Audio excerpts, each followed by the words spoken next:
Let him that hath understanding count the number of the beast, for it is the number of a man, and his number is 666.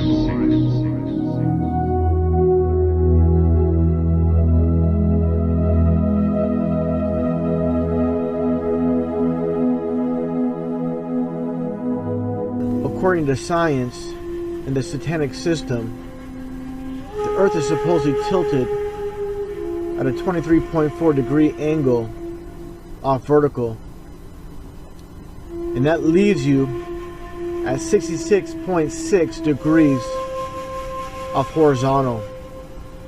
Now, what are the chances of that? You think this is just a coincidence? Take a look at this. Earth is supposedly orbiting around the sun and moving at 66,600 miles an hour. Another thing I want to point out here, let's take a look.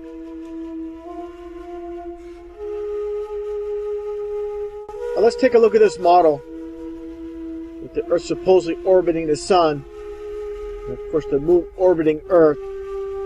While this is all taking place, Earth is supposedly rotating. Let's take a look at this image here. Polaris, the North Star. Take a look at this model here. Now, explain to me, for anybody out there, how is it possible for the North Star or Polaris to remain constant above the supposed North Pole while it's orbiting around the sun? It makes absolutely no sense because it doesn't happen. It does not take place. That's simple.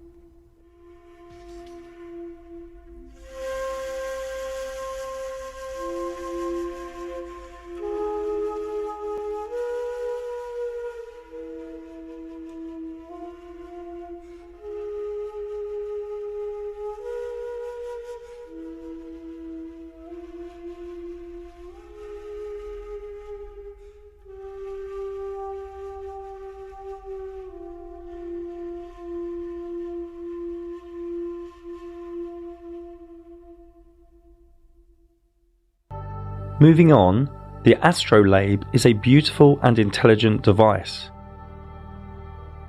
and can be traced back to around 200 BC. It has many uses, such as the sun's path and the time of day. It's made up of 4 plates and a ruler, and together each part has specific uses for measuring, observing and calculating. The device can be used for star locations, cardinal directions, wandering star positions, sunrise and sunsets, eclipses, and so much more. And this still works today. No CGI and no Wi-Fi needed.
This one is called the Vela Pulsar, and it's magnificent. It's a highly magnetized neutron star. And as it is oscillating, you can see what's happening. It's shooting a radio frequency out of itself. When they aimed the radio telescopes at the Vela Pulsar, this is what they heard. And this is what this guy does 24/7, day and night, 365 days a year. The Vela Pulsar sounds like right now. This is it. Listen to this.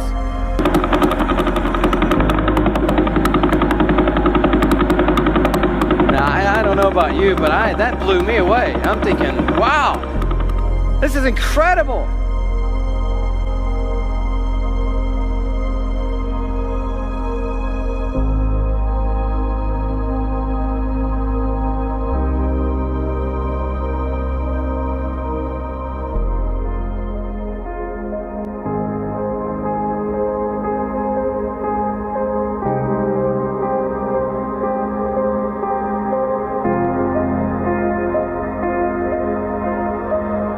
Spare a little of your imagination. It is a film to describe to you the effect of cymatic frequencies on matter.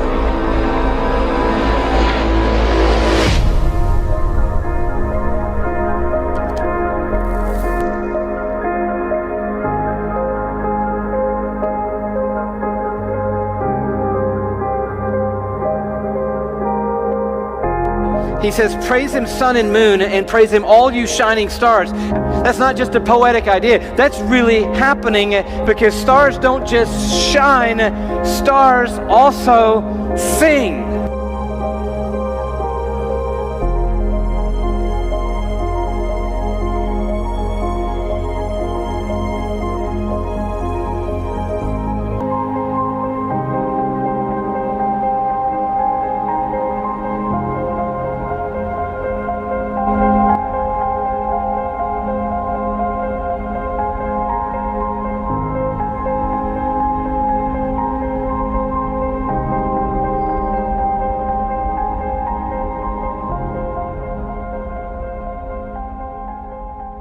Usually in science, if we're off by a factor of 2 or a factor of 10, we call that horrible. We say something's wrong with the theory. We're off by a factor of 10.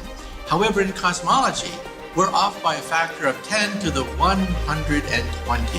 That is 1 with 120 zeros after it. This is the largest mismatch between theory and experiment in the history of science.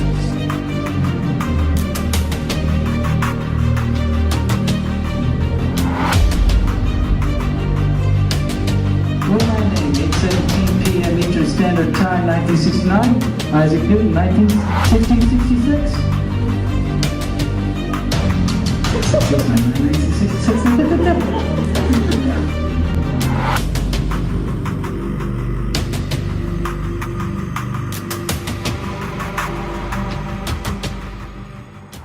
What is gravity? You have no idea. Okay, next question.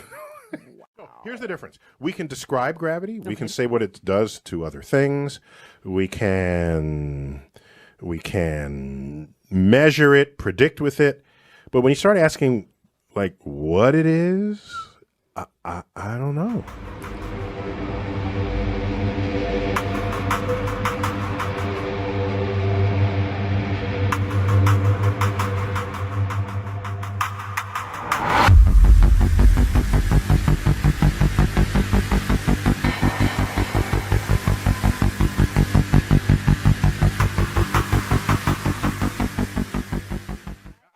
Ask a deeper question than I meant to? Yeah, no, you were meant to ask deep questions. Apparently I was. In life.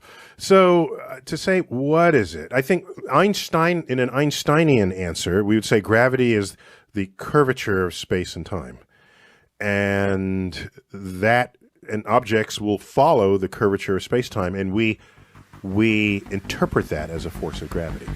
That's probably the best answer I can give to a what is gravity question. Or why is there gravity? That's the best I can do there. I think that's a good start.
When I first made the correlations between Kabbalah and science, I was stunned. We do know that Isaac Newton had access to certain mystical texts, certain texts of the Kabbalah. Well, the Kabbalistic description of creation is coming from a single little point, from a speck, and of having matter form and time and space form all together at the very beginning. This sounds very much to me like the description of the Big Bang. I couldn't believe that the Kabbalists could derive these truths without really knowing any mathematics or physics. Zohar says those things. It could just have been a lucky guess, could just have been a lucky guess. Could just have been a lucky guess, I don't know.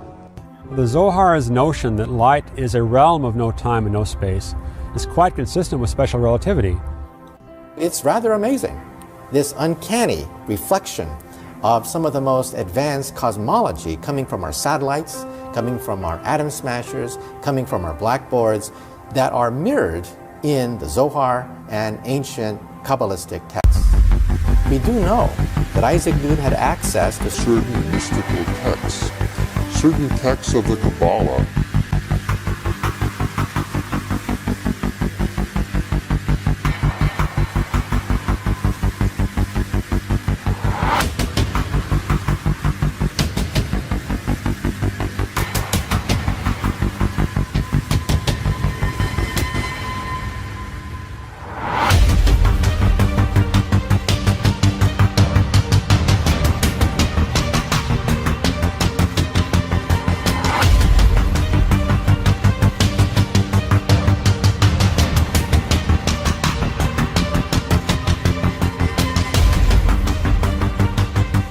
The first lunar mission to the moon wasn't so much about going to the moon.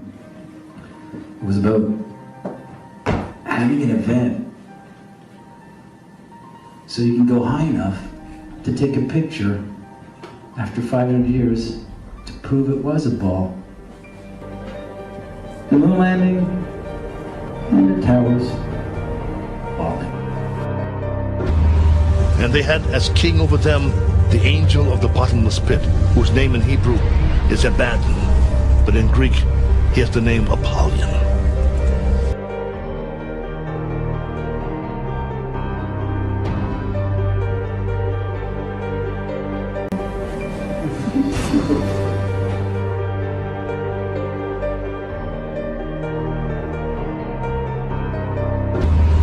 And they had as king over them the angel of the bottomless pit, whose name in Hebrew is Abaddon, but in Greek he has the name Apollyon.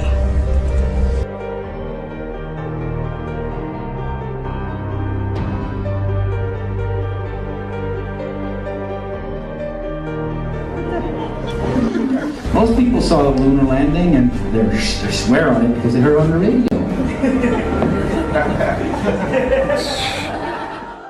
Good morning, ladies and gentlemen. Let's see just how evil NASA is. Let's take a look at the Antarctic and Arctic circles. Oh, would you look at that? 66.6 degrees north and 66.6 degrees south. Now let's go over the diameter of the moon. This is a new one. I actually didn't know. It's 2,160 miles, but you take 6 times 6 times 6, there you go, 2160. The surface temperature of Uranus. Oh, there you go, negative 216, which is 6 times 6 times 6, 216. Oh, you thought we were done. Let's do Pluto's orbital velocity. Scroll down here. Oh, there we go. 666. The speed of sound in knots. Speed of sound. Oh, well, look at that. 666 knots. The Earth's circumference in nautical miles. Oh, 21,600. There you go, ladies and gentlemen. Again, 600 times 6 times 6. Another coincidence, 21,600. How far is Mars from the Sun? 1.666 astronomical units. Now let's look at Ceres' synodic period. And just as you expected, 666. Again, the devil's in the details, ladies and gentlemen. Saturn's orbital distance in kilometers. Let's take a look at the numbers. Oh, 1,426,666,000.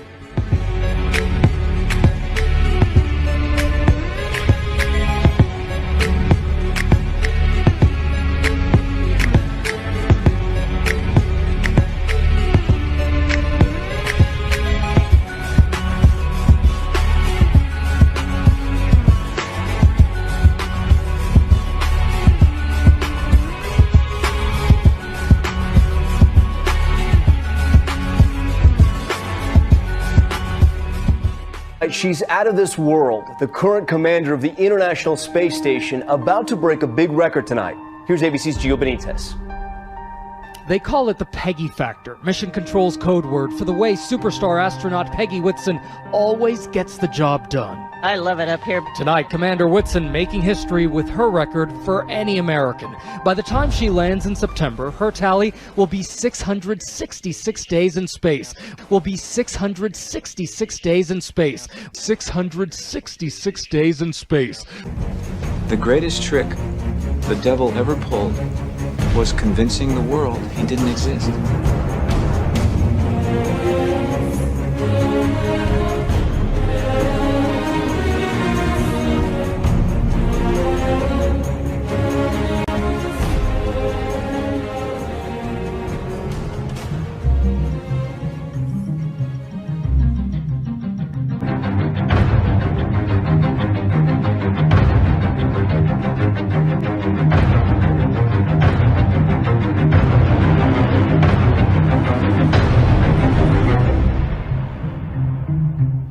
Take a look at this footage supposedly provided by ISS.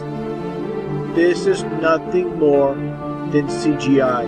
Nothing more than a cartoon. Nothing about this is real. And this is what you base your belief that we live on a spinning ball. This is complete garbage. There's an old saying in Tennessee, I know it's in Texas, probably in Tennessee, that says, "Fool me once, shame on you." If fool me, we can't get fooled again.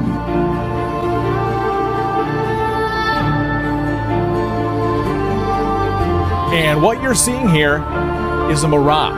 We typically would not be able to see this from the Lake Michigan shore. We talked about this last night. Conditions are right on the lake that we're actually seeing a mirage of the Chicago sky. That fake garbage. You get this. All CGI, computer animated. Looks like a video game. All lies. Time for you to wake up. Stop believing in fairy tales.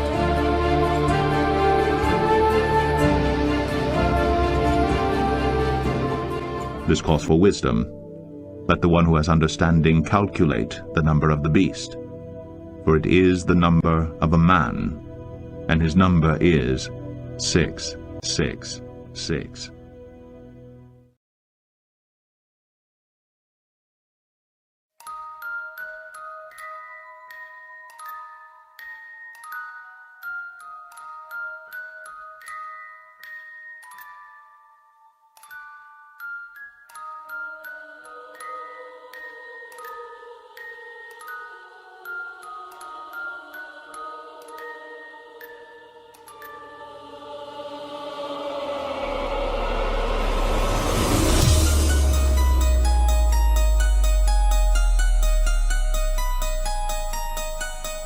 Number is 666.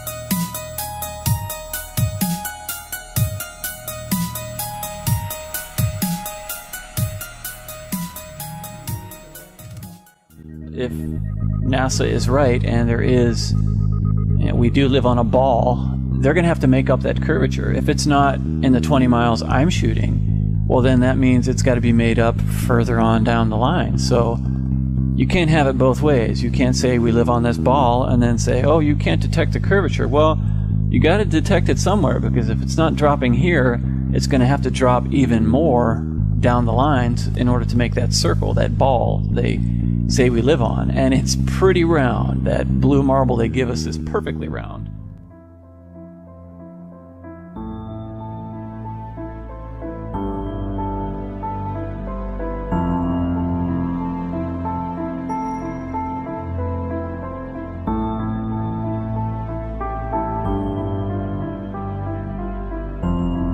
Well, you got to detect it somewhere, because if it's not dropping here, it's going to have to drop even more down the lines in order to make that circle, that ball they say we live on. And it's pretty round. That blue marble they give us is perfect.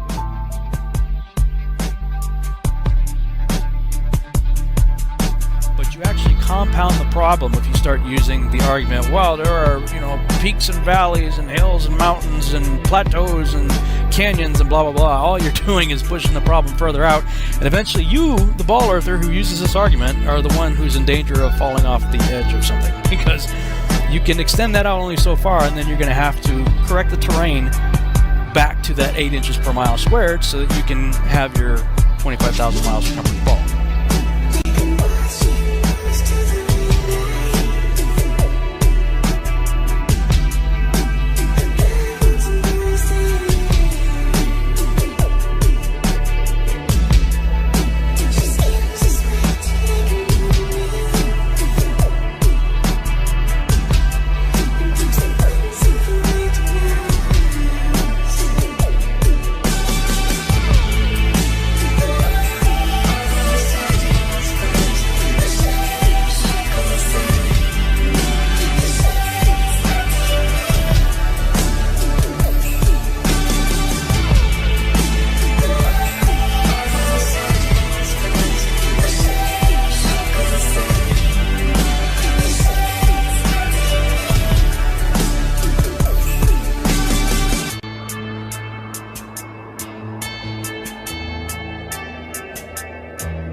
The abyssal plain is the actual bottom of the ocean for the most part. It is the deepest part of the ocean anywhere. The flattest part of the ocean, excuse me. Not necessarily the deepest, but it's the flattest place on Earth.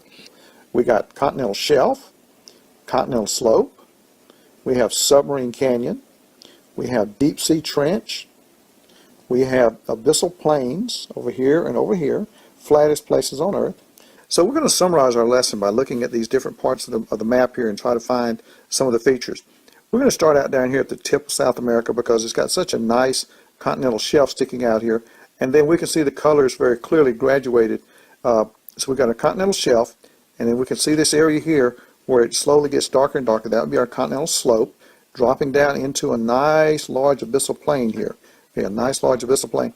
And if you look at this map, there are quite a few areas where we got some huge areas of abyssal plain. Okay, abyssal plain areas here and here and here and around here. And these abyssal plains can be parallel right along the mid-ocean ridge.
According to Pythagorean math, the 25,000-mile circumference ball Eratosthenes invented does not allow for us to ever be able to see the supposed edge of a horizon that presents itself at eye level. Yet whether we're on the ground or flying up to 37,000 feet in an airplane or sending up a weather balloon to over 100,000 feet, there's that totally flat horizon straight ahead at our eye level. Always. That's simply not possible if it's receding downward and away from us at a rate of 8 inches per mile squared, which is what it must do. But once again, in reality, we don't see this. I stand straight up and I look straight out, and there's the horizon at my eye level. Not possible with Pythagorean math on Eratosthenes' ball.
The single most effective method of brainwashing is simple repetition.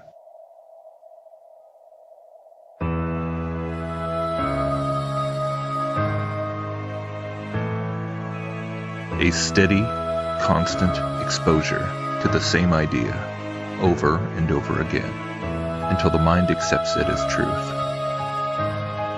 Very much related to this is the use of symbols. For the power of a symbol is that it can in itself contain rather complex ideas, an entire belief system even, boiled down to a solitary, recognizable visual cue.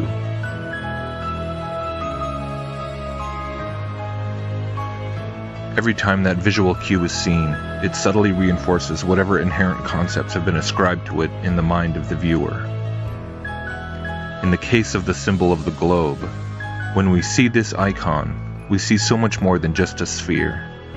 For embedded alongside the construct of the globe Earth is the correlating universe in which it is said to be moving, orbiting, spinning.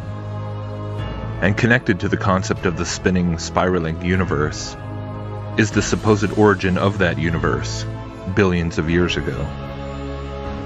Along with the evolutionary origins of that vast universe, comes the philosophical conclusion that humanity is ultimately no more unique or special in our existence than a bacteria growing on the bottom of a rock, and the assumption that the universe would inevitably have randomly spawned a host of other species of life throughout the vast reaches of space.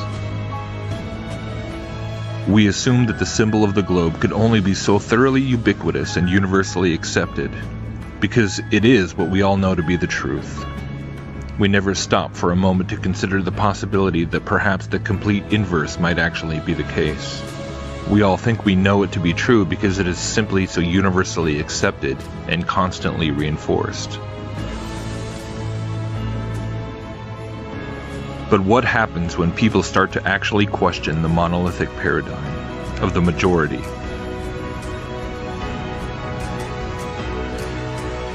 What happens when an individual attempts to stop and ask themselves just how many times they've really seen a true, genuine, undeniable photograph of the globe, and how many times they've merely seen pictures, logos, animations, renderings?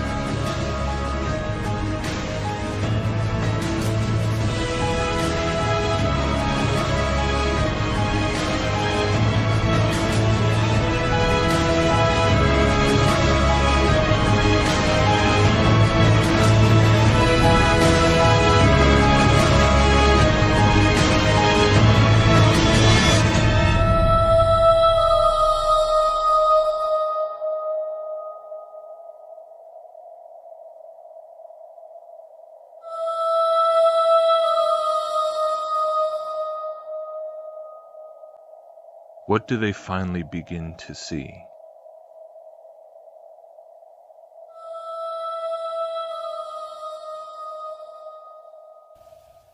Skylar, I was medicated. I mean, I could have said the world was flat. You know what I think? I think you accidentally told the truth. This is basically the biggest thing you could possibly lie about. The best way to brainwash the whole world is to lie to the whole world about what the world is. They've stolen our mind from us and stuck us on a cartoon ball. It is photoshopped, but it has to be. Everything in the sky revolves around us, just as it appears if you look up and use your own eyes, your own senses. The vanishing point of perspective from your point of view, which is what the horizon line is. It is not the curvature of the Earth, as you've been taught. They stole your mind. They stole my mind. You've been fed a false system. You've been shown CGI images with a ball Earth with a horizon that curves. Of course, you can measure curvature if it actually existed. It's been tested over and over again and found to have no curvature whatsoever.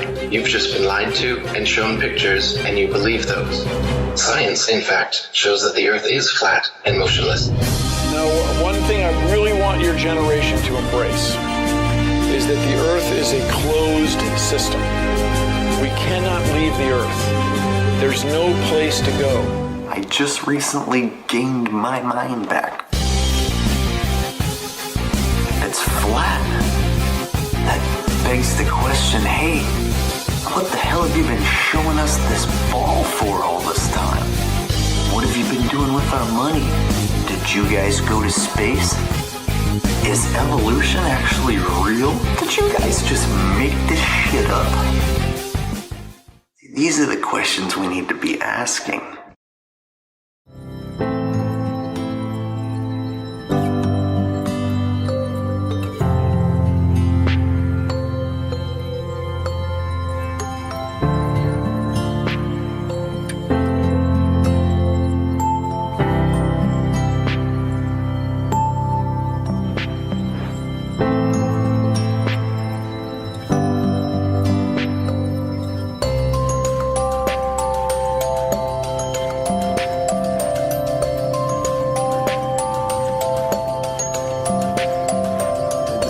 Is locked in space and it stays wherever I put it. You see, this is quantum trapping. So it's actually floating above the surface? Yeah, it's not floating, it's locked above the surface.